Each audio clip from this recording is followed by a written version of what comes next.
So I've learned a few things working here at the Brownsville Bureau for the past month. I've learned how to shoot faster, edit faster, and to always stay one step ahead of the game. With a story this big, naturally, the station demands you bring in plenty, and I mean plenty, of content. And it's our job to get all that content in on time. Okay, so after we've shot everything in record time, here's a breakdown of how we have to send it to the West Coast station. At the West Coast station, we'll export into a folder in the system. It's not the way it works here. Instead, once I'm done with the video, I'll have to power up. And if the connection is good, the West Coast station should see whatever's on this TV. So all I have to do is hit play. And they'll record it while it's playing. In a few cases, we'd be done by this point. But since this is a huge story, we gotta go live. So let me quickly set up Daisy's live shot. Okay, that's been set up. So now, switching over to her live shot is as simple as a click of a button. Now the West Coast station can see our shot, and we're ready to go live at 6.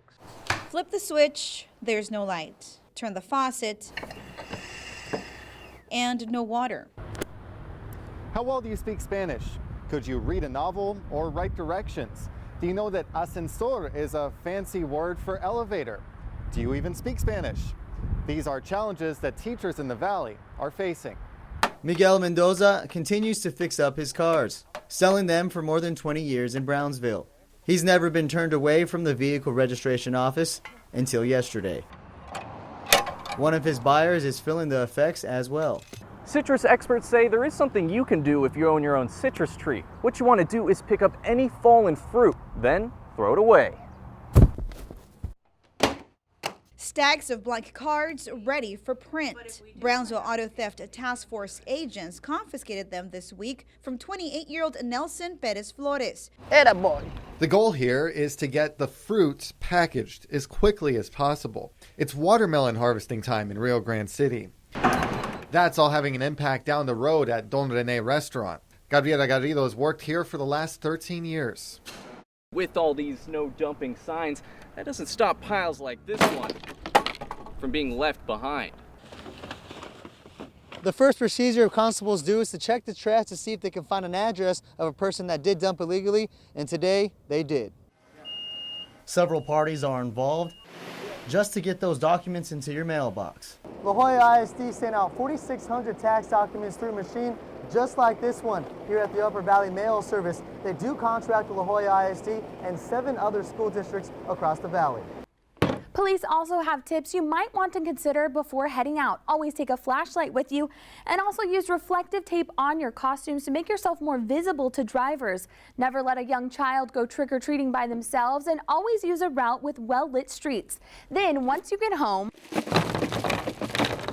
make sure your treats are safe to eat. Police recommend only eating factory-wrapped treats.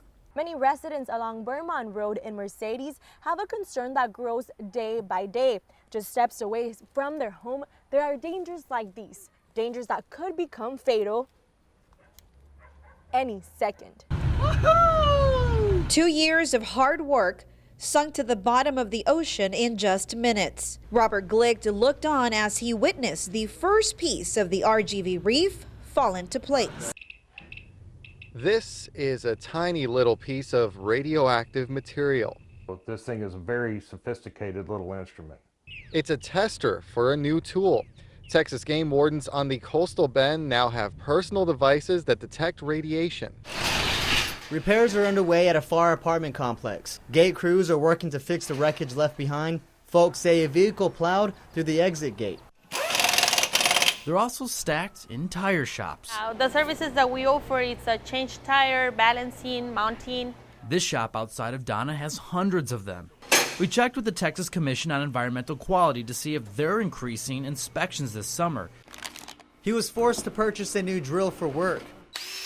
He hopes the wait to get his truck fixed isn't too long. There's 2 major factors when it comes to issuing a red flag warning. The first, being low humidity. This makes the ground very dry. And the next, having high wind speed. These 2 factors make it optimal for a fire to not only catch, but to spread. Demolition on an old building with a dark past is running into some hurdles. This is the Rubio building in Brownsville. 3 children beheaded here more than a decade ago. It's scheduled for demolition, but now contractors finding something toxic in the walls. That story coming up. Right outside the town, help is on the way. Raul Sassin is the general manager for Hidalgo County's Drainage District Number 1. A handful of drainage projects are happening around the county, including one in San Carlos. The county is saving taxpayers' money by doing all the design and work in-house. This structure can withstand winds up to 200 miles an hour as well as flying debris. That's just the outside. The inside is another story. This structure can hold a maximum of 849 people. That's enough to house the entire town of San Perlita pretty comfortably. If you're worried about hygiene, this building also has bathrooms and showers just in case you're going to be here a while. If you do have to stay overnight, you will be provided a cot. You just got to bring your own pillow. The gate to drive onto the property is now locked. Tires are no longer being dumped here, but nearby neighbors say the thousands already here continue to be a problem. As you can see, the water is shut off at Vela's home, so when he got a bill asking for him to pay for something he didn't even have, he had some questions. Money is always locked away at Arturo's Restaurant Bar and Grill in Westlaco. The business was one of the first to get hit. Nick Gonzalez explains they were robbed a second time last week out here in their patio area. Now they're going to be increasing security by tying up their chairs and tables. They're also going to be increasing their camera security. After 2 months of waiting for the ground to dry, the tornado victims here in Los Coyotes are finally able to pick up the remnants that the tornado left behind in farm fields such as this. As a news photographer, every day is a different story. That doesn't go without saying. You meet some pretty interesting people along the way. We're going to barbecue, aren't we? When we think of seniors in the workforce, hey guys, buenos dias, welcome to Walmart. Good to see you. Welcome to Walmart there, Quicksilver. How are you? the Walmart greeters who we often think of. Travis Fenn has worked 20 hours a week with Walmart for the last 5 years. Welcome to Walmart today. But not everyone who's working into their 70s retired and came back. Roger Kaufman is 73. This September I celebrate my 55th year in broadcasting.